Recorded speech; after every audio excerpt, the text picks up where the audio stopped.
wabarakatuh. Halo semuanya, perkenalkan nama saya Wardana Putri dengan NIM 230410181 dari Prodi PGSD UM3 Angkatan 2023. Hari ini saya akan membuat video tentang kurikulum yang ada di Indonesia. Yang pertama itu ada kurikulum KTSP, lalu kurikulum K13, dan juga kurikulum Merdeka. Para pembahasan ini meliputi dengan pengertian, karakteristik, kelebihan, dan juga kekurangan daripada masing-masing kurikulum ini. Nah, dengan memahami ketiga kurikulum ini, kita dapat melihat bagaimana perkembangan sistem pendidikan di Indonesia dari waktu ke waktu dalam upaya meningkatkan kualitas pembelajaran di Indonesia.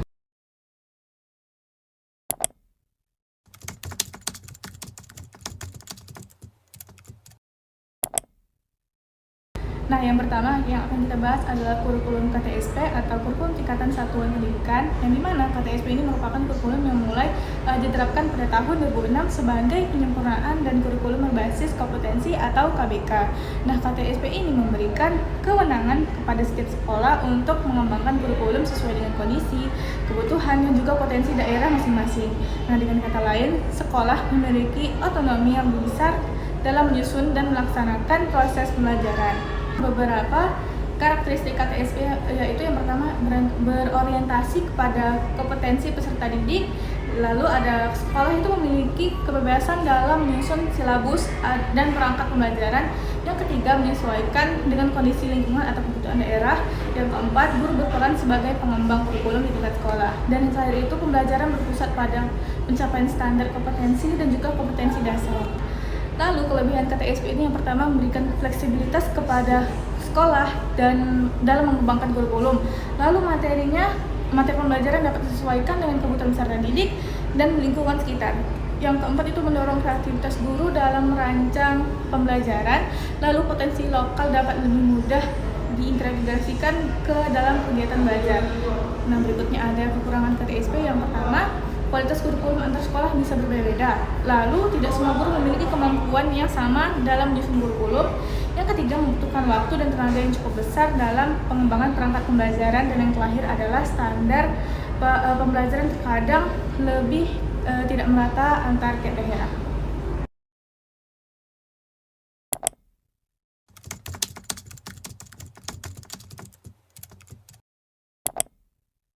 Selanjutnya ada kurikulum K13 atau kurikulum 2013. Nah, kurikulum 2013 ini adalah kurikulum yang mulai diterapkan secara bertahap sejak tahun 2013. Nah, kurikulum ini dikembangkan untuk meningkatkan keseimbangan antara kompetensi sikap, pengetahuan, dan keterampilan peserta didik, di mana K13 ini menekan pembentukan karakter dan penguatan kompetensi melalui pembelajaran lebih aktif dan juga bermakna. Pendekatan ilmiah pada K13 ini meliputi kegiatan mengamati, menanya, mencoba, menalar, dan juga mengkomunikasikan hasil pembelajaran. Nah, di mana ada kelebihan K13 yaitu yang pertama membantu peserta didik membentuk karakter, yang kedua mendorong siswa menjadi lebih aktif dalam proses pembelajaran, lalu ada mengembangkan kemampuan berpikir kritis dan juga kreatif, menyeimbangkan aspek pengetahuan, keterampilan, dan juga sikap. Lalu penilaian peserta didik itu menjadi lebih komprehensif. Lalu ada kekurangan K13, itu yang pertama administrasi pembelajaran dan penilaian itu cukup kompleks, di mana membutuhkan kesiapan guru yang tinggi. Lalu proses penilaiannya itu memerlukan waktu yang lebih banyak. Tidak semua sekolah itu memiliki sarana dan prasarana yang mendukung. Dan yang terakhir itu guru mengalami kesulitan dalam menerapkan pendekatan ilmiah. Nah, selanjutnya ada karakteristik daripada kurikulum K13. Yang pertama adalah mengintegrasi aspek sikap, lalu pengetahuan, dan juga keterampilan. Yang kedua menggunakan pendekatan ilmiah atau scientific approach. Yang ketiga itu menekankan pembelajaran aktif dan juga berpusat pada peserta didik. Lalu ada menggunakan penilaian autentik dan juga pada jenjang tertentu menggunakan pembelajaran tematik terpadu.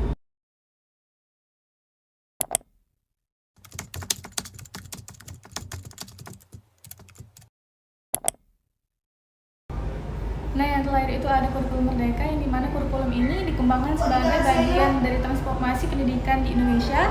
Nah, kurikulum ini berfokus pada pembelajaran yang lebih sederhana, fleksibel, dan juga mendalam sesuai dengan kebutuhan peserta didik. Nah, kurikulum ini bertujuan untuk memberikan kebebasan kepada guru dan juga siswa dalam proses pembelajaran. Nah, adapun karakteristik utama dari kurikulum Merdeka itu yang pertama ada fokus pada materi esensial, yang kedua pembelajaran berbasis proyek ataupun project based learning, yang ketiga ada fleksibilitas dalam penyusunan pembelajarannya, lalu yang keempat itu berorientasi pada pengembangan kompetensi dan karakter, lalu adanya proyek dan penguatan profil pelajar Pancasila. Nah, adapun kelebihan daripada kurikulum Merdeka yaitu pertama, materi pembelajaran itu lebih sederhana dan terfokus, guru memiliki fleksibilitas yang lebih besar dalam mengajar, lalu memiliki ruang bagi pengembangan karakter melalui kegiatan proyek, lalu mengurangi beban materi yang terlalu padat. Nah, adapun kekurangan daripada kurikulum Merdeka ini yang pertama, tidak membutuhkan adaptasi dari guru, siswa dan juga sekolah. Tidak semua guru itu memahami implementasinya secara menyeluruh, dan yang terakhir itu ketersediaan sarana dan juga sumber belajar yang belum merata di semua daerah. Jika dibandingkan dengan singkat, KTPS ini memberikan kebebasan kepada sekolah dalam mengembangkan kurikulum dan juga kebutuhan daerah. Yang kedua itu kurikulum 13 itu menekankan keseimbangan antara sikap, pengetahuan dan juga keterampilan melalui pendekatan ilmiah. Nah, sedangkan kurikulum Merdeka ini memberikan fleksibilitas yang lebih besar di mana fokus pada materi esensial, pengembangan profil pelajar Pancasila dan juga pembelajaran berbasis proyek.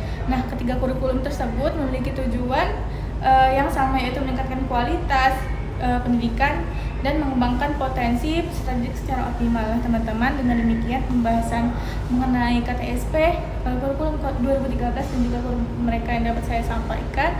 Mohon maaf atas kekurangannya. Terima kasih. Sampai jumpa di lain video. Assalamualaikum.